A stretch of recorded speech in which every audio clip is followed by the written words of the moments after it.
Bismillahirrahmanirrahim. Assalamualaikum warahmatullahi wabarakatuh dan selamat pagi Pak. Waalaikumsalam warahmatullahi wabarakatuh. Selamat pagi mereka. Gimana kabarnya hari ini Pak? Alhamdulillah baik, sehat. Alhamdulillah. Nah baik Pak, sebelum kita melakukan saya mengamati Pak Burhan dalam proses coaching. Nah di sini kita akan mendiskusikan dulu rubrik penilaian. Nah di mana saya akan mengamati coach dan coachee berdasarkan rubrik penilaian.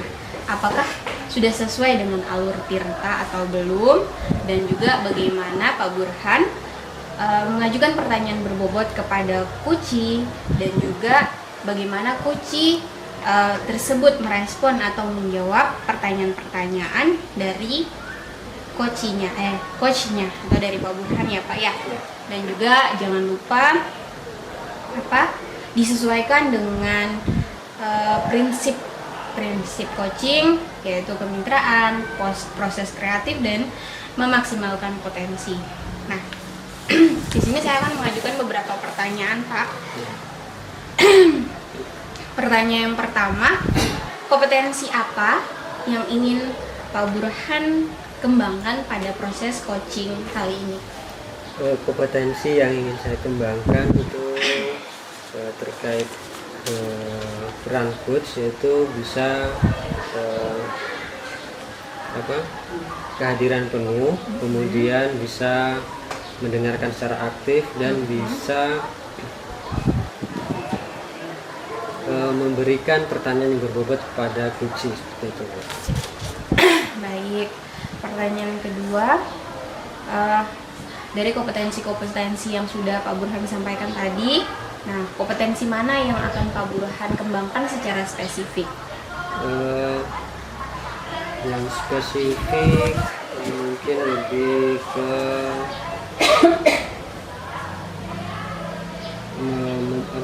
mendengarkan secara aktif, seperti itu. Sehingga bisa memberikan pertanyaan-pertanyaan yang berbobot. Baik Pak, pertanyaan yang terakhir, indikator yang bagaimana yang ingin Pak Burhan kembangkan dalam proses coaching kali ini? Indikator, saya ingin coaching yang saya coaching ini, atau saya coach sebagai coach, itu dia bisa mendapatkan solusi dari permasalahan yang sedang dihadapi dan bisa menyelesaikannya. Baik, itu saja dulu ya pertanyaan-pertanyaan dari saya. Nah, kemudian silakan Bapak melakukan proses coaching terhadap coachee Bapak. Ya, Nah, Assalamualaikum. Ya, selamat pagi Budian. Selamat pagi kamu. Ya, tadi dengar ada yang mau diobrolkan, mumpung ada waktu ini mungkin sekitar setengah jam, mungkin saya ada waktu untuk kita ngobrol bersama. Ada apa yang mau diobrolkan sama Budian? Pertama-tama terima kasih Pak atas waktunya untuk mendengarkan obrolan saya. Di sini kan yang menjadi masalah yang ingin saya membicarakan dengan Pak, bahwa di sekolah saya itu ada salah satu guru, Bapak guru, artinya beliau mengajar mata pelajaran bahasa Indonesia. Beliau itu salah satunya guru bahasa Indonesia yang ada di sekolah kita. Tapi dalam menjalankan tugas dan tanggung jawabnya di sekolah, saya ditugaskan sekarang, itu beliaunya tidak ada tanggung jawab sekali. Karena kalau misalnya sudah libur atau minta izin, itu biasanya kalau pulang itu biasanya sampai 3 bulan, ada yang sampai 1 semester pun dia tidak hadir untuk bertugas. Itu kan menjadi korban kan, yang menjadi korbannya kan anak-anak, yang menjadi prihatin kan dari guru-guru kan, terutama juga dari saya, anak-anak didik kami kan tidak mendapat materi atau pelajaran dari mata pelajaran bahasa Indonesia itu sendiri, begitu. Jadi yang saya tangkap ini, Budian melihat ada teman guru di situ, guru satu-satunya guru bahasa Indonesia, kemudian dia kurang bertanggung jawab dalam melaksanakan tugasnya, di mana waktu dia izin libur atau izin cuti itu melebihi waktu, sehingga waktu sudah jam efektif dia jarang tidak hadir di sekolah, sehingga berdampak yang menjadi korban adalah muridnya, seperti itu ya. Kasihan murid juga ya. Dari pengamatan Bu Dian, dari kehadiran guru tersebut, Pak Guru Bahasa Indonesia itu sebelum kehadirannya, kira-kira apa yang Bu Dian inginkan?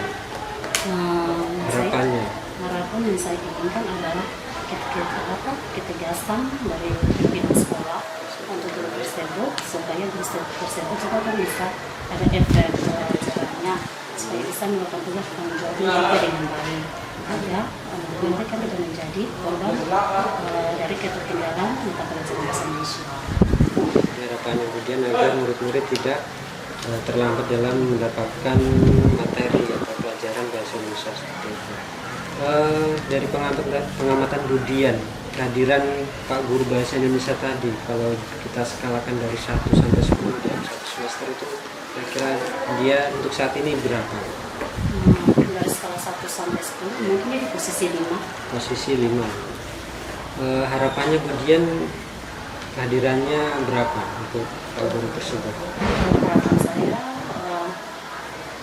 kalau sebagai seorang guru harus full skalanya, karena itu adalah tanggung jawab seorang guru. Harapannya 10 ya. Dari permasalahan tersebut, menurut Bu Dian, kira-kira apa yang bisa dilakukan agar harapan Bu Dian tersebut bisa tercapai? Mungkin karena di sini posisi saya sebagai seorang guru, mungkin saya mengkonsultasikan ulang lagi kepada kepala sekolah supaya lebih tegas, kemudian melaporkan tindakan tersebut ke koordinator wilayah, supaya tindakannya itu diteruskan ke dinas, supaya guru tersebut bisa memberikan peringatan yang tegas, supaya guru tersebut kan bisa kembali mengerti seperti yang ditugaskan yang seharusnya. Jadi menurut Bu Dian, untuk mencapai harapan agar guru tersebut aktif, yaitu kebetulan Bu Dian sebagai kurikulum ya, mengkoordinasikan ke kepala sekolah agar menindak tegas, kemudian dilanjutkan ke Korwil dan ke dinas, seperti itu ya.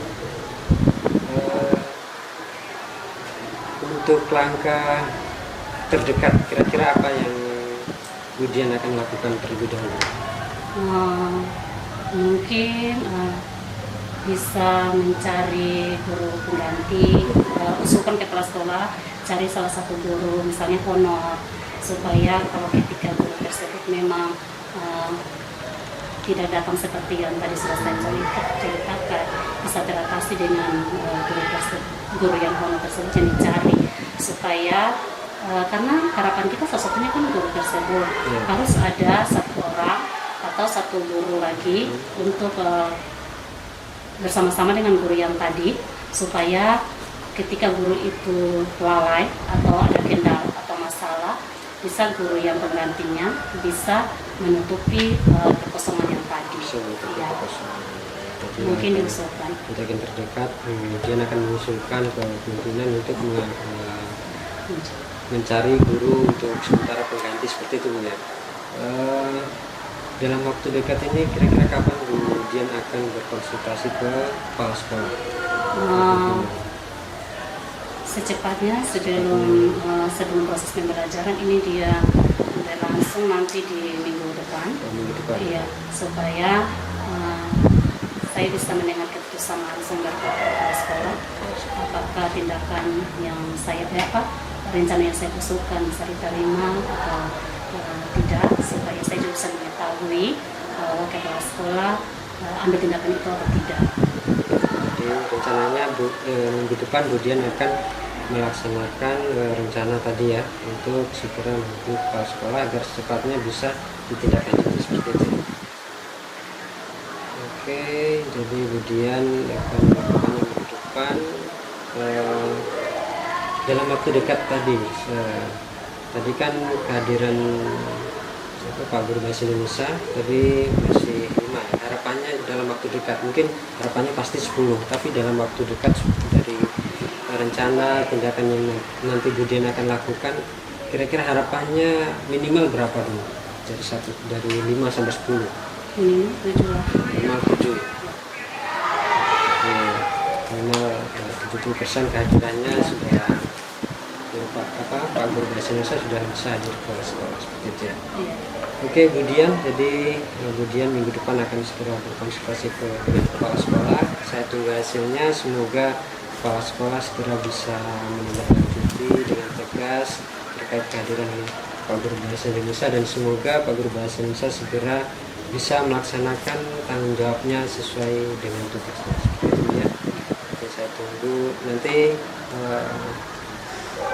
mungkin setelah minggu depan atau 2 minggu lagi kita bisa ngobrol lagi ya. Saya tunggu hasilnya, semoga hasilnya memuaskan sesuai dengan harapan Budian ya. Terima kasih Pak Guru atas waktu dan kesempatannya sudah mendengarkan saya.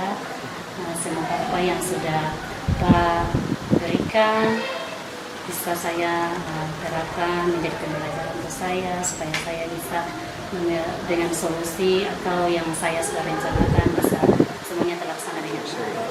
Semoga ya, sama-sama. Bagaimana Budian setelah coaching ini? Bagaimana perasaan Budian? Perasaan saya lega karena sudah terbuka apa yang menjadi masalah, sehingga saya sudah merasa senang, sedikit ringan karena sudah terbagi. Ya baik Budian, terima kasih demikian coaching yang pada hari ini, semoga harapannya Budian bisa tercapai. Terima kasih. Selamat pagi. Bismillahirrahmanirrahim. Assalamualaikum warahmatullahi wabarakatuh. Waalaikumsalam warahmatullahi wabarakatuh. Ya Pak Burhan, kita berbincang-bincang lagi ya Pak, setelah saya tadi mengamati proses coachingnya Pak Burhan. Ini pertama saya ingin menanyakan gimana perasaannya Pak Burhan. Perasaan saya senang ya, bahagia karena saya sebagai coach bisa mengarahkan coach saya untuk bisa mendapatkan langkah-langkah untuk menyelesaikan masalah seperti itu, bisa mendapatkan solusi seperti itu. Baik, nah di perbincangan kali ini saya mempunyai beberapa pertanyaan yang ingin saya tanyakan kepada Pak Burhan. Nah, pertanyaan yang pertama, apa saja yang sudah Pak Burhan lakukan pada saat proses coaching tadi Pak? Pada saat proses coaching tadi, di awal itu saya menanyakan tujuan harapan dari coaching, kemudian saya mengidentifikasi permasalahan yang sedang dihadapi, kemudian coach sendiri membuat rencana aksi yang akan dilakukan untuk menyelesaikan masalah, untuk menjalankan solusinya, kemudian di akhir tanggung jawab. Jadi nanti saya bersama dengan coach tadi melihat minggu depan melihat hasil dari langkah-langkah atau rencana aksi yang akan dilakukan oleh coach tersebut, seperti itu. Iya Pak Burhan, saya juga mengamati tadi ya Pak ya, yang sudah Pak Burhan lakukan, proses coachingnya sudah sesuai catatan saya, itu sudah sesuai dengan alur tirta. Kemudian Pak Burhan juga sesuai dengan prinsip pada proses coaching. Nah, catatannya apa yang sudah Pak Burhan lakukan itu sudah sesuai ya Pak. Nah, kemudian pertanyaan yang terakhir nih, kompetensi apa yang ingin Pak Burhan kembangkan setelah tadi melakukan coaching terhadap coach Pak Burhan? Tadi kan di awal kompetensi saya itu ingin menjadi sebagai coach yang mendengar aktif. Mungkin yang saya ingin tingkatkan adalah membuat pertanyaan berikutnya seperti itu. Ya, semoga Pak Burhan bisa lebih dalam mengembangkan kompetensinya ya Pak ya. Nah, mungkin cukup sekian percakapan kita di pertemuan kali ini. Terima kasih atas waktunya Pak Burhan. Sampai ketemu lagi. Wassalamualaikum warahmatullahi wabarakatuh. Waalaikumsalam. Terima kasih.